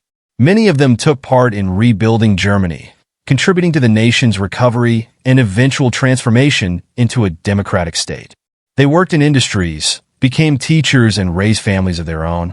However, the shadow of their past continued to loom over them, and the emotional burden of their involvement in the Hitler Youth was never fully erased. For some, the process of coming to terms with their past was made easier by a broader societal reckoning with the crimes of the Nazi regime, particularly during the 1960s and 1970s, when Germany began to more openly confront its Nazi history. Public trials of Nazi war criminals and increased discussion about the Holocaust forced many former Nazis and their collaborators, including former Hitler Youth members, to reckon with the magnitude of the atrocities committed during the war. The denazification process, while aiming to remove Nazi influence from German society, also served as a reminder of the difficult psychological and emotional challenges faced by those who had been part of the Hitler Youth. The struggle to reconcile the loyalty they had once sworn to Hitler with the realities of post-war Germany was a long and painful journey for many, and the impact of their experiences continued to shape their lives for decades. The denazification of the Hitler Youth was not just a legal or political process. It was an emotional and psychological reckoning with the consequences of a generation of young people who had been manipulated and exploited by the Nazi regime. The role of women in Hitler's youth movements. While much of the focus on the Hitler Youth has been on the male members, the role of women in Nazi youth organizations was equally crucial to the regime's vision for a future generation shaped by Nazi ideology. The female branch of the Hitler Youth, known as the Bund Deutscher Mädel, BDM, was established to indoctrinate young girls into the Nazi worldview, just as the male counterparts were being prepared for war and military service. The BDM's primary aim was not to train young women for combat, but rather to groom them for their future roles as mothers, wives, and caregivers in a society that valued racial purity, loyalty to the Führer, and the preservation of traditional gender roles. This ideological indoctrination was deeply entwined with Nazi ideas about femininity, motherhood, and the social order. The BDM sought to create a generation of women who would be loyal to the Nazi state and fulfill the responsibilities assigned to them within the regime's vision of society. This vision, which centered around the idea of creating a racially pure and ideologically aligned community, placed immense pressure on young girls to internalize the importance of motherhood and family life as central to their national duty. The Nazis used traditional gender expectations as a tool of indoctrination, urging girls to see themselves as the future bearers of the next generation of Aryan children. In this sense, the BDM sought to condition girls not just to be loyal to the state, but also to their families in a way that was explicitly tied to the regime's racial and ideological goals. From a young age, girls in the BDM were taught that their ultimate purpose was to marry, bear children, and raise them according to Nazi ideals. Education in the BDM emphasized domestic skills, such as cooking, sewing, and caring for children, all of which were designed to prepare girls for the idealized role of the German mother, strong, healthy, and racially pure. Girls were encouraged to view their future roles as mothers as integral to the survival and success of the Nazi state. The Nazis believed that women's duty was to ensure the continued expansion of the Aryan population, and the BDM indoctrinated young girls into the belief that this was their highest calling. While boys in the Hitler Youth were trained for physical combat and militaristic roles, girls in the BDM were expected to become instruments of the state's procreation agenda. The BDM also aimed to shape the girls' identities as loyal supporters of the Nazi ideology, fostering a deep sense of duty to the Führer and the German people. Girls were taught to revere Hitler and to consider their role in the Nazi state as part of a higher calling, one that transcended personal desires. The BDM was designed to replace traditional social and familial structures, emphasizing the collective over the individual. Like their male counterparts, girls were subjected to intense propaganda that promoted the superiority of the Aryan race and the dangers of racial mixing. They were also taught to be distrustful of those outside the Nazi fold, including Jews, communists, and other perceived enemies of the state. At the heart of the BDM's educational program was the idea of racial purity. Girls were indoctrinated to believe that they were the guardians of the Aryan race, and their role as mothers was integral to preserving the genetic health and strength of the German people. This emphasis on racial purity reinforced the Nazis' eugenics policies, which included the encouragement of selective breeding and the prohibition of marriages between Aryans and non-Aryans. Girls were taught that their personal choices were secondary to their duty to the state, and their worth was often defined by their ability to produce healthy, racially pure children. In addition to focusing on domesticity and racial purity, the BDM also played a role in fostering physical fitness and health among young girls. Much like their male counterparts in the Hitler Youth, girls were encouraged to participate in physical training, sports, and outdoor activities. This emphasis on physical strength was rooted in the Nazi belief that the ideal woman should be healthy, strong, and able to bear many children. The BDM also emphasized the importance of discipline, loyalty, and obedience, with girls being expected to adhere strictly to the rules of the organization. Those who failed to comply with the Nazi ideals or who were deemed to be weak or unfit were often ostracized or subjected to punishment. One of the most insidious aspects of the BDM's influence was the way in which it exploited the desires and vulnerabilities of young girls. Many girls were drawn to the organization because it offered them a sense of purpose, camaraderie, and belonging. The BDM created an environment where young girls could feel part of a greater national effort, one that promised them recognition and status for fulfilling their roles as future mothers and supporters of the Nazi state. The BDM also provided a structured and regimented environment where girls could feel valued and respected, in contrast to the often oppressive and controlling environments of their home lives. While the official narrative promoted by the BDM was that young women were free to make their own choices within the constraints of Nazi ideology. The reality was that these choices were highly circumscribed. Young girls were encouraged to conform to rigid gender norms, and their futures were carefully mapped out for them, from their participation in the BDM to their eventual marriages and motherhood. This restrictive framework denied girls the freedom to explore their own identities or aspirations outside of the roles prescribed by the regime. Many girls, particularly those in rural areas or from working-class backgrounds, were pressured to see themselves solely as mothers and caretakers, with little opportunity to pursue careers or educational goals outside of the domestic sphere. As the war progressed and the need for women in the workforce and in military support roles increased, the BDM's focus began to shift somewhat. In the final years of the war, girls from the BDM were called upon to take on more active roles in supporting the war effort, including serving as auxiliaries in various military-related tasks, such as working in factories or providing medical support. Some were even trained to serve as anti-aircraft gun operators or as part of the Volkssturm, the last-ditch German defense force. Despite the increased militarization of the BDM in these final years, the central message that young girls were to remain dedicated to their roles as mothers and wives remained a key element of the organization's educational agenda. The collapse of Nazi Germany and the subsequent denazification process left many former members of the BDM grappling with a complex legacy. After the war, many former members faced difficult questions about their role in the Nazi system and their involvement in a regime that had committed widespread atrocities. Unlike their male counterparts in the Hitler Youth, who had been directly involved in combat, girls in the BDM were often seen as less complicit in the violent aspects of the war, but this did not absolve them from their involvement in the ideological and racial policies of the Nazis. For many former BDM members, the immediate post-war years were marked by a sense of confusion, guilt, and shame. While some were able to distance themselves from the ideology they had been raised to uphold, others struggled with the emotional burden of their participation in a regime that had perpetrated such extreme violence and cruelty. The post-war transition for BDM members also involved a significant reckoning with their sense of identity. Many had been raised in an environment where their value was directly tied to their role in supporting the Nazi state, and the disintegration of that world left them without clear guidance or purpose. In the years following the war, many former BDM members sought to reinvent themselves, but the process of rebuilding their identities was complicated by the trauma of their experiences and the broader social stigma associated with being part of the Nazi youth movements.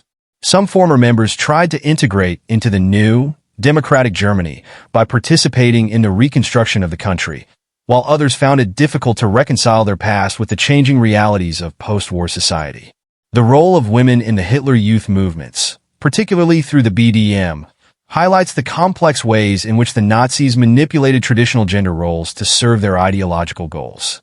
The organization not only trained young girls to be loyal supporters of the Nazi state, but also shaped their identities as the future mothers of the Aryan race. While their roles were primarily domestic, the BDM's emphasis on obedience, racial purity, and physical strength marked an effort to create a generation of women who were fully invested in the Nazi vision of a racially pure and ideologically unified Germany. The psychological, emotional, and social consequences of this indoctrination left deep scars on many of these young women, and the legacy of their involvement in the BDM continues to be a point of reflection and reckoning for post-war German society. The recruitment and manipulation tactics of the Hitler Youth. The Hitler Youth, Hitlerjugend, was not merely an organization. It was a tool of manipulation that systematically shaped the minds of Germany's youth, guiding them into becoming fervent supporters of Adolf Hitler and the Nazi ideology. The recruitment process was designed to be all-encompassing, targeting children and teenagers at a vulnerable stage in their lives, exploiting their natural desire for belonging, excitement, and purpose. By appealing to these emotions, the Nazi regime managed to establish a powerful youth movement that served as both a social control mechanism and a means of instilling loyalty to the Führer and the ideals of National Socialism. The Nazi regime understood the value of youth and the importance of shaping young minds. Adolf Hitler himself believed that the future of Germany rested on the young generation, and he saw the Hitler Youth as the perfect vehicle for molding the next generation into fervent Nazis. The recruitment of young boys into the Hitler Youth often began at an early age, with children as young as 10 being inducted into various branches of the organization. These early years in the Hitler Youth were seen as foundational, as they provided an opportunity to instill Nazi principles such as racial purity, obedience, and devotion to Hitler. For many young boys, the Hitler Youth offered an exciting new world, filled with adventure, camaraderie, and a sense of purpose. For the first time in their lives, many of them were given an opportunity to be part of something greater than themselves, something that promised to reshape not just their own futures, but the future of the entire nation. The regime played on these desires by offering structured activities that appeared to be a form of liberation from the boredom and monotony of everyday life. Physical training, camping trips, and military drills were promoted as thrilling experiences that would mold young boys into strong, disciplined, and patriotic individuals. These activities were often exciting and memorable, contributing to the feeling of community and belonging that the Hitler Youth created. The group's sense of adventure and purpose made it easy for many to accept the political indoctrination that accompanied their membership. However, the excitement and sense of camaraderie were merely the surface of a much deeper, more insidious manipulation. As the boys advanced through the ranks of the Hitler Youth, the nature of the organization became increasingly militaristic. The allure of adventure gradually gave way to the harsh realities of Nazi ideology, as the boys were taught that their lives were not their own.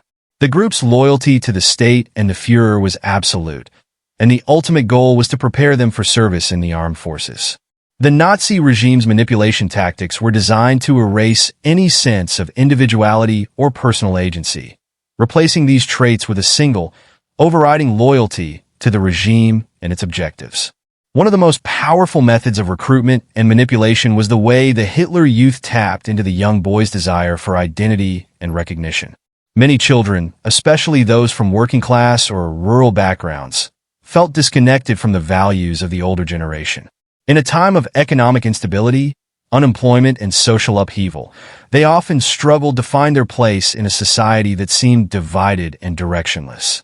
The Hitler Youth, by contrast, offered a sense of belonging, a chance to prove one's worth, and a direct path to being part of something larger than oneself. Boys who were shy, insecure, or isolated found the Hitler Youth to be a source of validation and pride. The uniform, the salute, and the rituals were symbolic of their newfound membership in a highly respected organization that promised to make them an integral part of the future of Germany. Beyond offering a sense of camaraderie and self-worth, the Hitler Youth also functioned as a powerful tool of social control. The organization was not just about physical training or military readiness. It was about creating a new, uniformed, and ideologically aligned generation of Germans who could be trusted to carry out the will of the state. The curriculum of the Hitler Youth included heavy doses of racial and anti-Semitic propaganda, designed to cultivate a deep-seated hatred for Jews, communists, and other enemies of the Nazi state. Boys were taught that they were part of a superior Aryan race, and that it was their sacred duty to protect and preserve this race from contamination. Indoctrination took place not only through speeches and lectures, but also through everyday activities, such as songs, games, and rituals that reinforced Nazi values. In addition to its ideological training, the Hitler Youth also engaged in physical indoctrination, emphasizing fitness and discipline.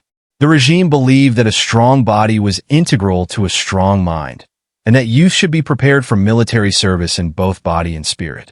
Boys were encouraged to take part in rigorous exercises, drills, and sports, which not only built their physical strength, but also instilled a sense of obedience and loyalty. The more physically fit and disciplined the boys became, the more they were viewed as ideal citizens of the Nazi state. Physical fitness also served as a form of socialization, allowing the boys to bond with one another and form strong, like-minded groups that would, in turn, foster loyalty to the larger Nazi cause. The role of the family was also manipulated by the Nazis in their effort to recruit young people. Parents were encouraged, or in many cases pressured, to allow their children to join the Hitler Youth. The regime presented membership in the Hitler Youth as a patriotic duty, a way for children to contribute to the nation's rebuilding efforts after the devastation of World War I and the economic crises that followed. For many parents, sending their children to the Hitler Youth was seen as a way of ensuring they would grow up to be strong, disciplined, and loyal citizens of Germany. Parents who resisted or refused to allow their children to participate in the Hitler Youth were often branded as enemies of the state or as unpatriotic, which placed immense pressure on families to comply with the regime's demands. In the case of girls, the recruitment tactics took on a different, though equally insidious, form. The Bunddeutscher Mädel, BDM, the female counterpart to the Hitler Youth, was designed to recruit young girls into the Nazi system by presenting them with a vision of their futures as mothers and caretakers of the Aryan race. The BDM used similar tactics to those employed by the Hitler Youth, emphasizing physical fitness, community, and national pride. Girls were recruited into the organization not just because of their gender, but because of the Nazi regime's goal of using women to uphold traditional family structures and ensure the continuation of the Aryan race through procreation. The manipulation of girls, like that of boys, centered around their desire for social belonging and the promise of an identity within the framework of a larger, ideologically driven cause. The process of recruitment was often further facilitated by peer pressure. As the Nazi regime expanded its influence, it created an atmosphere where joining the Hitler Youth became not only a patriotic duty, but also a social expectation. Children who resisted or refused to join the movement were often ostracized by their peers, who saw membership as a mark of prestige and loyalty. This peer pressure helped ensure that the vast majority of young Germans were enrolled in the organization, and it minimized the likelihood of opposition to the Nazis' plans. In a society where conformity and obedience were prized, peer pressure became a critical element in the success of the Hitler Youth. The manipulation tactics used by the Nazis went beyond mere recruitment. They were also designed to indoctrinate children into a system of total loyalty. The Hitler Youth was more than just a youth movement. It was a comprehensive indoctrination tool that sought to create a new generation of Germans who would be fully devoted to the ideals of National Socialism. The organization encouraged boys and girls to see themselves as part of a greater collective effort, one that was transcendent and vital to the future of their country. The regime succeeded in creating an environment where loyalty to the Führer and the ideals of Nazism became second nature, leaving little room for independent thought or dissent. Through a combination of psychological manipulation, peer pressure, and ideological indoctrination, the Nazis were able to recruit millions of German children and teenagers into the Hitler Youth, molding them into zealous supporters of the regime. The impact of this recruitment process went far beyond the war years. The young people who were brought up in the Hitler Youth carried the scars of this manipulation with them for the rest of their lives, and their post-war experiences were deeply influenced by the ideology to which they had been exposed. Many struggled to reconcile the beliefs and values they had been taught with the reality of the post-war world, and the legacy of the Hitler Youth continues to shape Germany's understanding of its Nazi past. The psychological impact of the Hitler Youth on its members. The psychological impact of the Hitler Youth on its members cannot be understated. The organization was not just a tool for physical and ideological training. It was a psychological apparatus designed to condition the minds of young people to conform to the totalitarian state of Nazi Germany. The regime used sophisticated psychological techniques to manipulate the youth, creating a generation of Germans who viewed the world through the lens of Nazi propaganda, whose sense of identity was shaped entirely by the ideals of National Socialism. The young members of the Hitler Youth were not just being trained for war or physical combat. They were being shaped into loyal servants of the Nazi state, molded to see their personal worth as tied directly to their obedience, their racial purity, and their allegiance to Adolf Hitler. One of the most powerful psychological tactics employed by the Nazis was the complete control over the daily lives of young members. Once recruited into the Hitler Youth, boys and girls were immersed in a world where their thoughts, actions, and emotions were constantly monitored and guided by the party. Everything from the songs they sang, the literature they read, the physical exercises they performed, and even the way they interacted with one another was part of a larger effort to shape their beliefs and behaviors. The totalitarian nature of the organization created an environment where young members were constantly aware that they were being watched and expected to conform to a set of rigid ideals. The process of indoctrination was designed to erase any sense of individuality. From a young age, children were taught to see themselves not as unique individuals, but as part of a larger, collective whole, a homogeneous group bound together by a shared identity as Aryans. The emphasis on obedience and loyalty over personal autonomy meant that members of the Hitler Youth were encouraged to suppress their own desires, preferences, and aspirations in favor of the group's goals. This suppression of individuality was reinforced by a strict hierarchical structure within the organization. The leader, or Führer, was always placed at the top, and members were expected to follow orders without question. At every level of the Hitler Youth, this focus on obedience was hammered home. The psychological effect was profound. The youth learned to view dissent, even in its mildest forms, as a betrayal not only of their country, but also of their own personal identity. The ritualistic nature of the Hitler Youth also had a psychological impact on its members. The daily activities, which included physical training, group discussions, and Nazi ceremonies, were designed to create a sense of unity and solidarity. These activities were punctuated by grand rallies and ceremonies that fostered a sense of awe and reverence for the Führer and the Nazi cause. The power of collective experiences, whether it was singing the same songs, performing the same exercises, or saluting the same flag, created a strong sense of community among the youth, making it difficult for them to imagine a life outside of the Hitler Youth. These rituals served to deepen the psychological conditioning, cementing a collective identity that overshadowed personal relationships or familial bonds. The psychological manipulation extended to the way the youth were taught to view the world. The curriculum of the Hitler Youth was saturated with nationalist, militaristic, and racist ideologies. Members were taught that their primary duty was to serve the state and the Führer, and that the strength and purity of the Aryan race were paramount. They were bombarded with anti-Semitic propaganda that painted Jews as subhuman, as well as with messages that depicted the Germans as the master race. This constant indoctrination led to a reconfiguration of their worldview. Many members of the Hitler Youth were taught to view the world in terms of good and evil, with Nazi Germany positioned as the rightful leader of a righteous war against a corrupt and degenerate world. This black and white thinking instilled in them a sense of moral superiority and justified the extreme measures the Nazis took in their pursuit of victory. The sense of moral clarity provided by this worldview allowed the youth to compartmentalize or disregard the brutality of the Nazi regime, including the violence against Jews and other minorities. The physical and emotional demands placed on Hitler Youth members were also psychologically damaging. As the organization progressed, particularly with the onset of World War II, the training became increasingly militarized.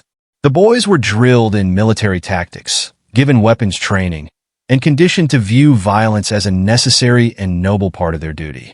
The use of drills, physical endurance exercises, and combat training created an environment where members were expected to become physically hardened and emotionally detached from the suffering caused by war. This desensitization to violence was especially significant as many of these boys were later sent to the front lines, where they were forced to engage in brutal combat and even participate in atrocities against civilians. The trauma caused by these experiences would remain with many of them long after the war ended. For the girls in the Bund Deutscher Mädel (BDM), the psychological effects were somewhat different, but equally profound. Girls in the BDM were groomed to accept their roles as mothers and caregivers, not as warriors. They were subjected to an indoctrination that focused on the preservation of the Aryan race through childbirth and domesticity. The BDM created an idealized vision of womanhood that was based on submission, obedience, and devotion to the state. The psychological toll of this rigid and narrowly defined role was significant. Girls were taught that their personal worth was directly tied to their ability to conform to the ideals of Nazi femininity. This created immense pressure on young girls to conform to a narrowly defined set of behaviors and expectations. Any deviation from these ideals could lead to feelings of failure or shame. The psychological toll of the Hitler Youth and BDM was particularly intense in the later years of the war. As the Nazis' military position weakened and the war turned against them, the sense of loss, disillusionment, and despair grew among the youth. Many of the young members who had been raised to believe in the superiority of the Aryan race and the invincibility of Nazi Germany began to see their world unraveling. The promises of victory and the righteous cause they had been taught to believe and began to feel hollow. Some youth were forced to take part in the final defense of the Reich, fighting against overwhelming odds as part of the Volkssturm, a last-ditch effort to protect Germany from the Allies. The trauma of being sent into battle without proper training or preparation was immense. The psychological burden of these experiences would haunt many of these young men and women for years to come, if not for their entire lives. In addition to the trauma of war, many former Hitler Youth members faced the emotional challenges of reconciling their actions during the war with their post-war lives. The process of denazification, which sought to remove Nazi influence from German society, placed former members of the Hitler Youth in an awkward position. Many had been raised to believe in the righteousness of their cause and had participated in the war effort with a sense of pride and purpose. When confronted with the horrors of the war, particularly the atrocities of the Holocaust and the devastation of German cities, many former Hitler Youth members struggled to come to terms with the reality of their involvement in a regime that had caused such destruction and suffering. The psychological trauma experienced by members of the Hitler Youth was not limited to those who fought in the war. For many, the psychological scars were caused by the indoctrination itself, the constant bombardment of Nazi ideals, the pressure to conform, and the erasure of their own identities. Many former members of the Hitler Youth experienced a sense of disorientation after the war, as they were forced to confront the fact that the worldview they had been raised with was not only false but deeply harmful. The task of rebuilding their lives in the wake of the collapse of Nazi Germany was a difficult one, and many struggled with feelings of guilt, confusion, and loss. The long-term psychological impact of the Hitler Youth was not confined to the individual level. On a collective level, the group identity formed within the Hitler Youth had a lasting effect on post-war German society. The psychological conditioning of an entire generation of Germans left deep scars on the nation's psyche. The sense of collective guilt, the disillusionment with the ideals of National Socialism, and the struggle to rebuild a new, democratic identity were all shaped by the experiences of the Hitler Youth. For many years after the war, former members of the Hitler Youth remained haunted by their experiences, and the psychological legacy of their involvement in the Nazi regime continued to affect their relationships, their understanding of history, and their sense of self. The impact of the Hitler Youth was profound and multifaceted, touching every aspect of the lives of its members. From the earliest stages of indoctrination to the trauma of war and the struggle to reconcile their past actions with the post-war world, the psychological effects of the Hitler Youth were long-lasting and far-reaching. Many of the boys and girls who participated in the organization were irreparably changed by their experiences, and their emotional scars would remain with them for the rest of their lives. The legacy of the Hitler Youth and its impact on post-war Germany. The legacy of the Hitler Youth is a deeply ingrained and complex part of Germany's post-war history. The influence of the Nazi regime's indoctrination efforts on the country's youth was not easily erased after the fall of Hitler's Third Reich in 1945. The generation that had grown up in the shadow of Nazi ideology carried with them the psychological and emotional scars of their experiences, as well as the profound guilt and shame associated with their participation in the war and in an ideology that had led to widespread devastation, human suffering, and the genocide of millions. The legacy of the Hitler Youth became an integral part of Germany's reckoning with its past and its struggle to redefine its national identity in the aftermath of the war. In the immediate aftermath of World War II, Germany faced an intense process of denazification, which aimed to purge German society of Nazi influence. This effort extended to all aspects of life, including education, politics, and culture, and sought to root out any remnants of Nazi ideology that might linger in the population.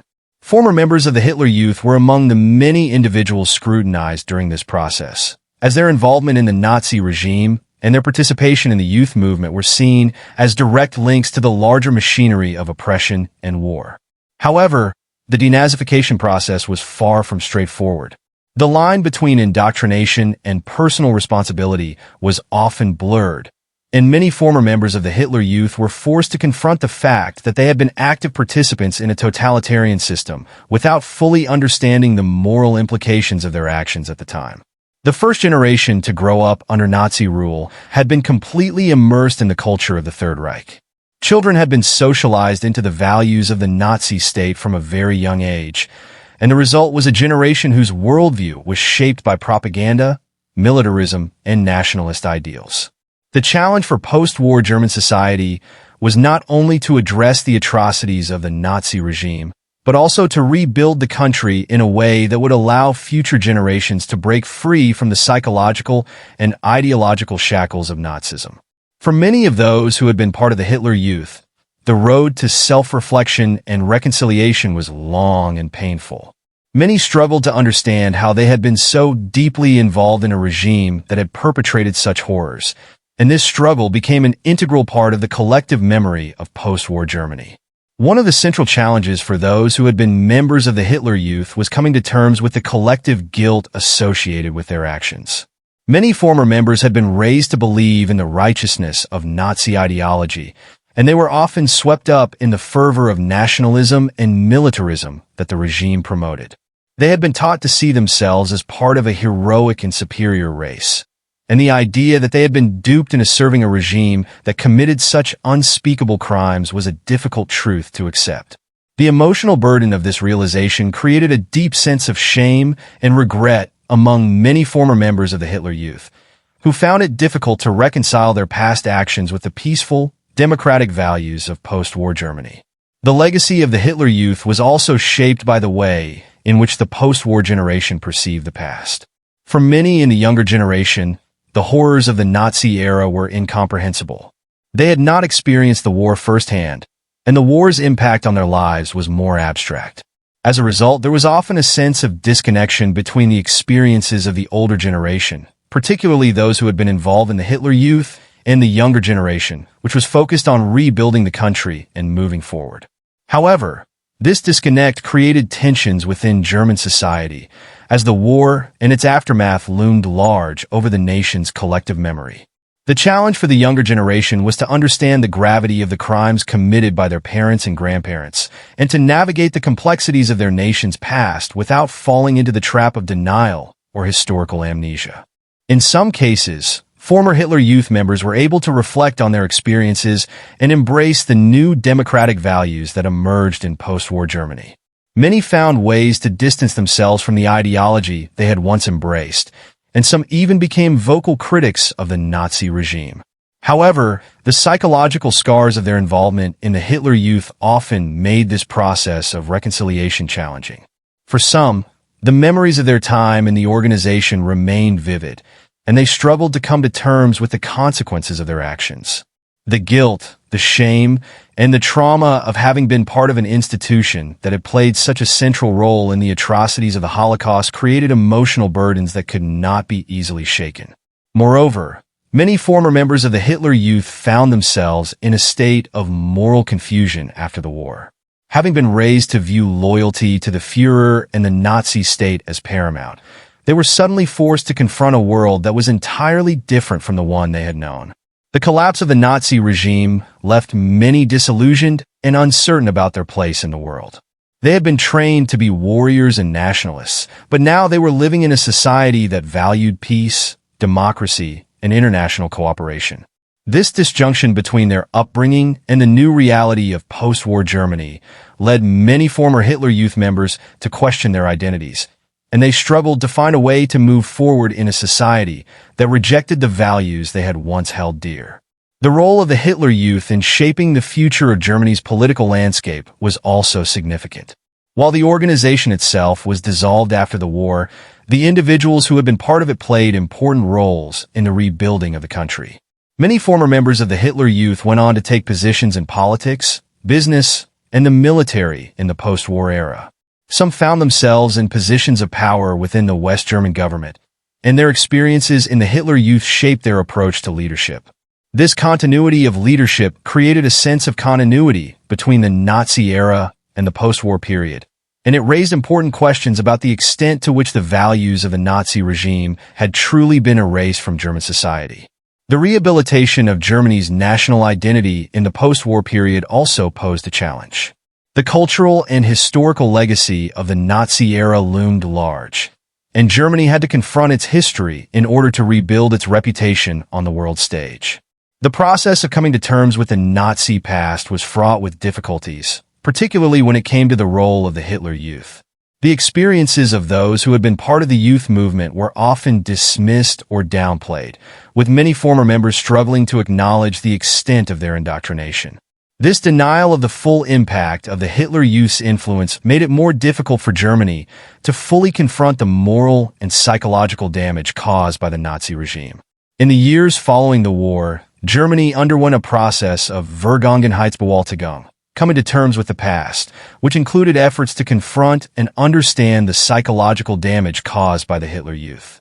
This process involved public debates, historical research, and the testimonies of those who had been involved in the organization. Over time, as more people began to speak openly about their experiences in the Hitler Youth, the true extent of the psychological manipulation and trauma became clearer. The stories of former Hitler Youth members were increasingly recognized as an important part of Germany's journey toward reconciliation and healing. The memory of the Hitler Youth continues to resonate in Germany to this day. The educational and political structures in modern Germany work hard to ensure that the mistakes of the past are not repeated, and they focus on teaching young people about the dangers of totalitarianism, propaganda, and the importance of democratic values. The history of the Hitler Youth serves as a stark reminder of the destructive power of ideological manipulation and the ways in which a society can be shaped by a ruthless and oppressive regime. By confronting this history, Germany continues its journey of healing and rebuilding its national identity, acknowledging the scars of the past while striving for a better future. In contemporary Germany, the legacy of the Hitler Youth is not just a matter of historical interest. It is a part of the ongoing effort to prevent the rise of extremism and to safeguard democracy. The psychological and moral lessons learned from the experiences of those who lived through the Nazi era continue to inform German policies and education today, ensuring that future generations are taught the importance of tolerance, respect, and the rejection of hate. Through this process of reflection and self-examination, Germany has become a nation deeply committed to confronting its dark past while embracing a future built on peace and human rights. The memory of the Hitler Youth, with its manipulation and its tragic consequences, remains a powerful lesson for all societies on the dangers of ideological extremism and the importance of safeguarding democracy against the forces that seek to destroy it. In conclusion, the legacy of the Hitler Youth serves as a stark reminder of the profound impact that ideological manipulation can have on a generation of young people. It demonstrates the dangers of indoctrination, the exploitation of youth for political gain, and the dehumanizing effects of totalitarian regimes. The young people who were part of the Hitler Youth were not just soldiers of the Third Reich. They were victims of a system that twisted their values, their sense of self, and their understanding of the world. As we reflect on this dark chapter in history, it is essential that we continue to educate future generations about the lessons of the past. We must ensure that the horrors of the Nazi regime, including the ways in which young minds were molded for violence and hate, are never forgotten. Germany's journey of healing from the psychological scars of the Hitler Youth is ongoing, but it is one that offers hope for the future. By confronting the past, acknowledging the mistakes, and embracing democratic values, Germany has set an example of how a nation can rebuild itself after such a catastrophic period in history. The story of the Hitler Youth is not just a story of tragedy. It is a call to action for all of us to safeguard the values of democracy, tolerance, and human rights so that such an ideology of hate can never rise again. Let us remember the lessons of the past, and let those lessons guide us as we work toward a world where young people are empowered to think critically, act with compassion, and build a future of peace and understanding for all.